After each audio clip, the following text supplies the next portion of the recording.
Le Burkina Faso est un pays avec une population fortement dépendante des ressources forestières. Cependant, nous assistons de plus en plus à la dégradation continue du massif forestier et de l'écosystème.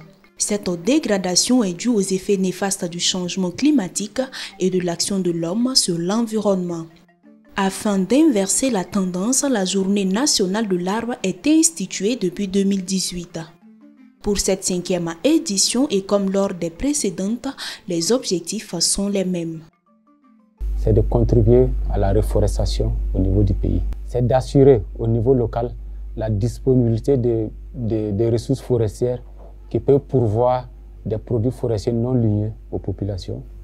D'autre part, c'est de contribuer à la lutte contre la désertification et le changement climatique, en créant des écrans végétaux verts.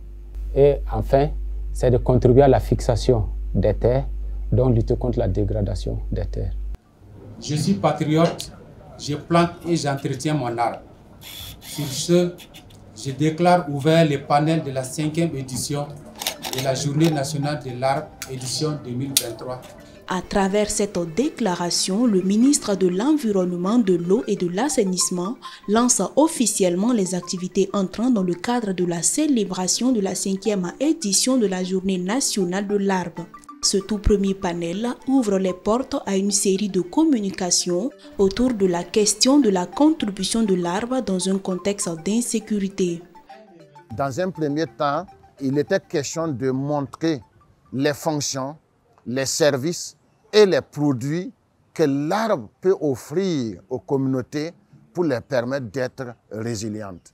L'arbre a toujours été un facteur de résilience pour nos communautés parce qu'elle apporte des soins, elle apporte de la nourriture et c'est bon en tout cas de continuer à soutenir les initiatives. Plusieurs activités ont marqué la célébration de la 5e édition de la Journée nationale de l'arbre, au nombre desquelles une foire d'exposition des produits de la forêt. Et c'est environ 30 exposants qui prennent part à cette foire.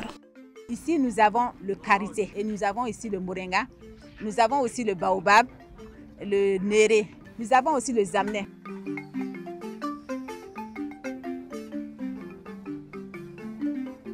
Donc c'est un message fort que nous lançons à la population pour leur indiquer l'intérêt réellement de planter des arbres.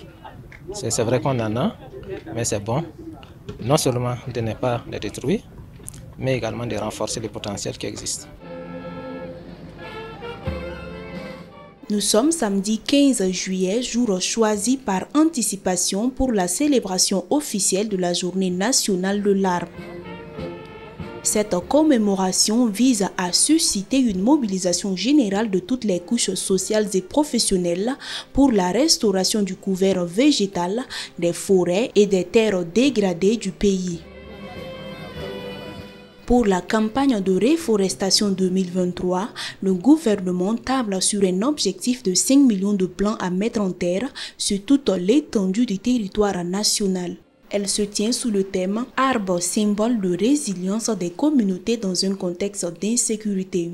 Il est attendu la mise en terre effective d'au moins 60 000 plants d'espèces utilitaires sur une superficie estimée à 100 hectares sur des sites entièrement sécurisés dans les 13 régions du pays. La stratégie est basée sur la plantation d'espèces locales dans des sites protégés et sécurisés sur le plan foncier, avec une attention particulière sur l'entretien des plantes. Au regard du contexte national, marqué par un sursaut patriotique pour la reconquête du territoire, le thème de célébration de cette 5e édition met en exergue la part contributive de l'arbre et de ses produits dérivés à l'amélioration de la résilience alimentaire et nutritionnelle des populations vulnérables du fait de l'insécurité, avec des exemples d'engagement pour la préservation de l'environnement et surtout l'impérieuse nécessité de restaurer les forêts afin qu'elles renforcent la résilience des communautés face aux effets néfastes des changements climatiques. Planter un arbre, c'est poser un acte dans le sens de régénérer la vie, dans tous ses compartiments, dans le sens de renforcer la vie. Planter un arbre également, c'est laisser des traces dans la vie historique de toutes les communautés pour en donner à la mémoire ce qui a valeur de vie à valeur d'homme. En marge de la cérémonie officielle, des prix ont été décernés aux acteurs les plus méritants du domaine. J'ai reçu en catégorie grand reportage télévision. Alors je suis très contente de recevoir ce prix aujourd'hui qui galvanise, qui t'incite à aller de l'avant et à mieux faire. C'est l'occasion pour moi également d'inviter mes confrères à planter utile, pourquoi pas, chaque journaliste un arbre ou bien chaque média un bosquet. En vue de créer un engouement populaire pour la plantation, l'entretien et la protection des plants mis en terre, plusieurs innovations majeures sont apportées à cette 5e édition. L'innovation majeure, c'est que ça se passe au niveau de la région du centre, sur la ceinture verte.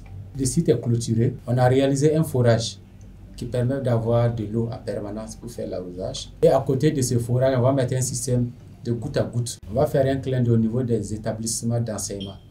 Donc il y a 100 jardins botaniques qui seront mis en place dans 100 écoles. Donc ces écoles-là doivent être clôturées et avoir un point d'eau. Nous allons géolocaliser nos plantations, nos sites de plantation. Donc que vous soyez à New York, à Washington ou à Falangutu, vous devez être en mesure de suivre en tout cas l'évolution des plantations. Nous comptons aussi utiliser les drones pour ensemencer nos forêts. À l'issue des 48 heures de commémoration, la GINA 2023 referme ses portes sous une note de satisfaction. Rendez-vous est donc pris pour 2024. Mais en attendant, des recommandations sont formulées pour la pérennisation des acquis déjà engrangés. Une chose est de planter, mais l'autre c'est de protéger, l'autre c'est de surveiller, l'autre c'est de veiller à ce que l'arbre véritablement puisse grandir et puis être au service de la communauté. À vous qui êtes nos oreilles, nos yeux, à travers le monde, les médias, de transmettre le propos afin de constituer la mémoire de tout un peuple, la mémoire des communautés, pour que ceux qui vont venir nous remplacer demain puissent savoir ce qui a été fait hier, comme nous aussi, nous arrivons à savoir ce qui a été fait depuis les années 1976.